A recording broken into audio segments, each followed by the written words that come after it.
কিন্তু একটা প্রশ্ন থেকে যায় যে সরকারের মেয়াদটা কতখানি হবে এবং রাষ্ট্র মেরামতের কি কি কাজ ওনারা হাতে নেবেন। এই সরকার তো অনেক অনেক রক্তের বিনিময়ে পাওয়া একটা সরকার। আপনার বৈষম্য বিরোধী ছাত্র আন্দোলন যা করেছেন এই জাতি সবসময় ওনাদের কাছে ঋণী থাকবেন।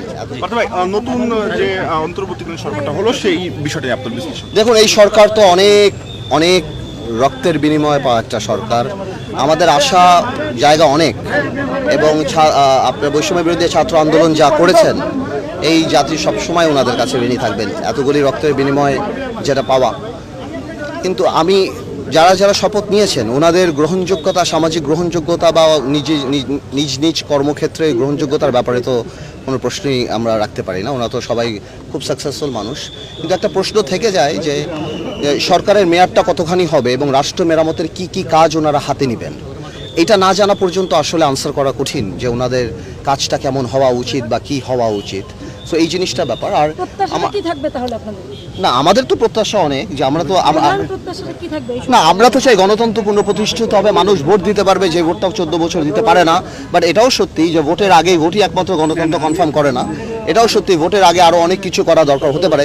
বাট সেই জিনিসটা কি করবে, কতখানি সময় করবে, সেই ব্যাপারে তো ইউনূস সাহেব এবং ওনার যে ক্যাবিনেট ওনারাই ঠিক করবেন। এটা তো আমরা বলতে পারছি। প্রথম আসলে তাদের কি বিষয় হাত দেওয়া উচিত, প্রথম কোন কাজগুলো আসলে করা উচিত? আমি মনে করি তো গণতান্ত্রিক ক্ষেত্রে নির্বাচন কমিশনের ব্যাপারটাই তাদের হাত দেওয়া উচিত। নির্বাচন কমিশন পুনর্গঠন থেকে আরম্ভ করে সে ব্যাপারে কথা বলা উচিত।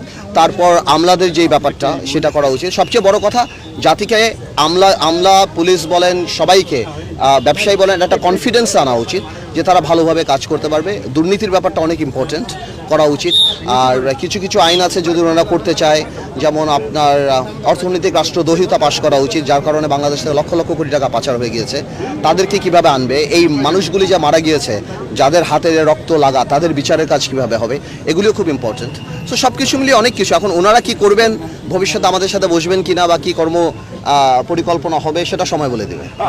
একটা বিষয়, এখন দেশ আসলে সময়টা কতদিন থাকবে আমরা বলতে পারি না, আমরা তো এটাই বলছি। আমরা দেখেছি যে অনেকেই সমাজে যারা বিশ্লেষক তারা বলছেন যে এই অন্তর্বর্তীকালীন সরকারের অর্থাৎ সংবিধান অনুযায়ী মেয়াদ 3 মাস অথবা 6 মাসের মধ্যে, তারা বলছেন একটু বেশি হওয়া দরকার। রাষ্ট্রের সাথে তো কোনো মেয়াদই নাই, মানে অর্থাৎ তারা যেটা বলছেন যে তারা বলছেন যে এটি নির্দিষ্ট একটা দীর্ঘ সময় হওয়া দরকার আর কি। না, এটা নির্ভর করে দীর্ঘ সময়ের ব্যাপার না। প্রশ্নটা হলো ওনারা কাজটা কি, ওনারা তো একটা কাজ হাতে নেবেন যে আমরা এই করব, তখন বোঝা যাবে যে কোন সময়ের মধ্যে ওই কাজটা করতে পারবেন, কোন সময় পারবেন না।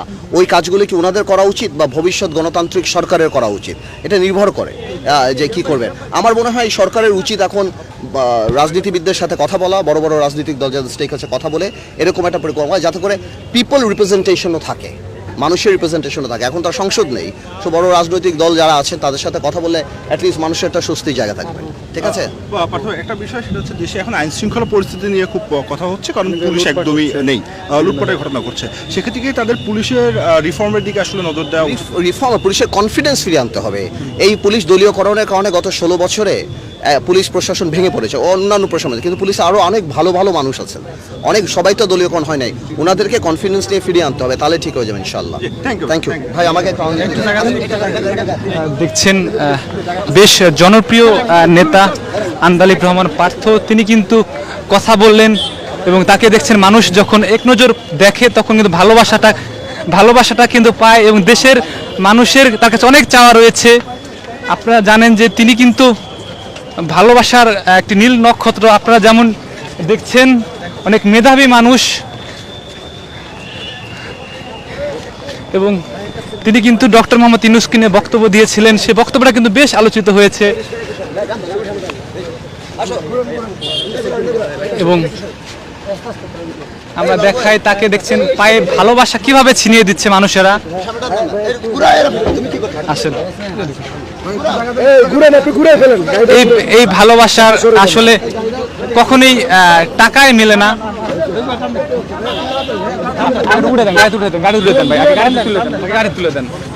গাড়িতে দেখছেন উঠে যাচ্ছে। আপনার দেশবাসী যারা ভালোবাসেন তাকে, অনেক ভালোবাসেন, এক নজর তাকে দেখার জন্য কত মানুষ তাকে ঘিরে ধরেছে, কত মানুষ তাকে ভালোবাসছে।